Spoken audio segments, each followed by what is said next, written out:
29 सितंबर 2006 उसी शाम 6 बजे गुस्से से भरे लगभग 70 मर्द और औरतें ट्रैक्टरों में बैठकर आए और बहुत मांगे के घर को घेर लिया। सुरेखा और प्रियंका का गैंग रैप किया गया और अंततः उनकी भी पीट कर हत्या कर दी गई। एक था डॉक्टर, एक था संत, वर्तमान के साथ साथ अतीत के चश्मे से भारत में जाति के प्रचलन के प्रश्न पर विचार करता है। सुरेखा बहुत मांगे 40 वर्ष की थी और उन्होंने भी बहुत से अपराध किए थे। वे एक महिला थी, एक अछूत दलित महिला। वे अपने पति से अधिक शिक्षित थी और इसलिए अपने परिवार की मुखिया बन गई थी। डॉक्टर अंबेडकर उनके हीरो थे। सुरेखा के परिवार ने भी हिंदू धर्म त्याग कर बौद्ध धर्म अपना लिया था। सुरेखा के बच्चे शिक्षित थे। उनके दोनों बेटे सुधीर और रोशन कॉलेज गए थे। उनकी बेटी प्रियंका 17 वर्ष की थी और स्कूल के अंतिम वर्ष में थी। सुरेखा और उसके पति ने महाराष्ट्र के खैर लांजी गांव में जमीन का एक छोटा सा टुकड़ा खरीदा था। इस भूखंड के चारों ओर के खेत उस जाति के लोगों के थे जो स्वयं को सुरेखा की महार जाति से ऊंचा मानते थे। चूंकि वे दलित थी और उन्हें परंपरा के अनुसार एक सम्मानजनक अच्छा जीवन जीने का अधिकार नहीं था, इसलिए ग्राम पंचायत ने उन्हें बिजली कनेक्शन लेने की इजाजत नहीं दी। उन्हें अपने झोपड़ों को पक्की ईंट के घर में तब्दील करने की इजाजत भी नहीं दी। गांव वाले नहर के पानी से उन्हें अपने खेतों को सींचने भी नहीं देते थे, ना ही वे सार्वजनिक कुओं से पानी ले सकती थीं। और फिर एक रोज गांव वालों ने सुरेखा के खेत के बीच में से एक सार्वजनिक सड़क बनाने की कोशिश की।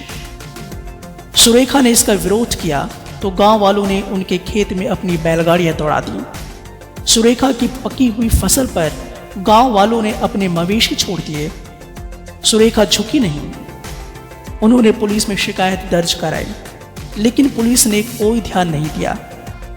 कुछ महीने बीत गए और फिर गांव में तनाव अपने चरम पर पहुंच गया।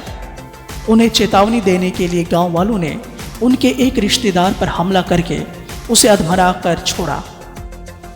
सुरेखा ने पुलिस में एक और शिकायत दर्ज कराई।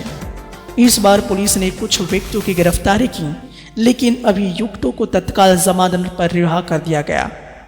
जिस दिन उन अभियुक्तों को जमानत पर रिहा किया गया 29 सितंबर 2006 उसी शाम 6 बजे गुस्से से भरे लगभग 70 मर्द और औरतें ट्रैक्टरों में बैठकर आए और बहुत मांगे के घर को घेर लिया।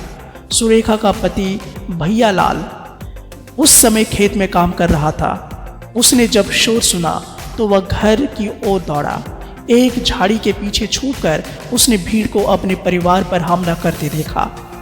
वह फौरन नजदीक के शहर दुसाला भाग कर गया और वहां एक रिश्तेदार की सहायता से पुलिस को फोन करने में कामयाब रहा, लेकिन पुलिस नहीं आई। भीड़ ने सुरेखा, प्रियंका और दोनों बेटों को, जिनमें से एक आंशिक रूप से अंधा था, घसीटकर घर से बाहर निकाला। भीड़ ने लड़कों को आदेश दिया कि वे अपनी मां और बहन के साथ बलात्कार करें। जब लड़कों ने यह कुकृत्य करने से साफ मना कर दिया तो उनके जनांगों को छत विक्षत कर दिया गया और अंततः भीड़ ने उनकी हत्या कर दी। सुरेखा और प्रियंका का गैंग रैप किया गया और अंततः उनकी भी पीट कर हत्या कर दी गई। चारों शवों को पास की एक नहर में फेंक दिया गया, जहां वे अगले दिन पाए गए। सबसे पहले प्रेस ने इसे एक नैतिक हत्या का मामला कहा। इशारा किया गया कि गांव वाले नाराज थे क्योंकि सुरेखा के अपने एक रिश्तेदार से नाजायज संबंध थे।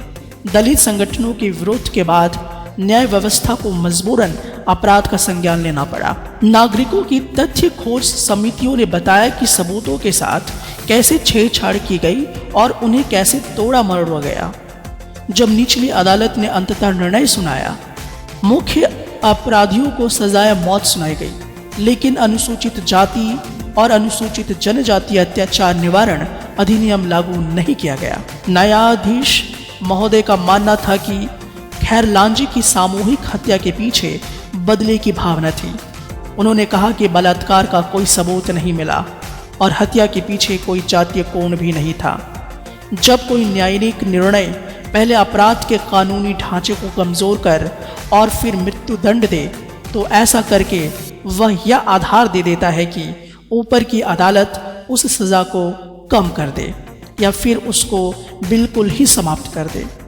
भारत में यह कोई असामान्य चलन नहीं है। किसी भी अदालत द्वारा दी गई मृत्युदंड की सज़ा, चाहे वो कितनी भी जघन्य अपराध के लिए क्यों न हो, न्याय संगत नहीं ठहराई जा सकती। अदालत यदि यह स्वीकार करती कि जातीय विद्वेष आज भी भारत में एक भयानक वास्तविकता है, तो यह न्याय का एक संकेत होता। लेकिन जज ने इस पूरे प्रकरण से जाति का कोण ही गायब कर दिया।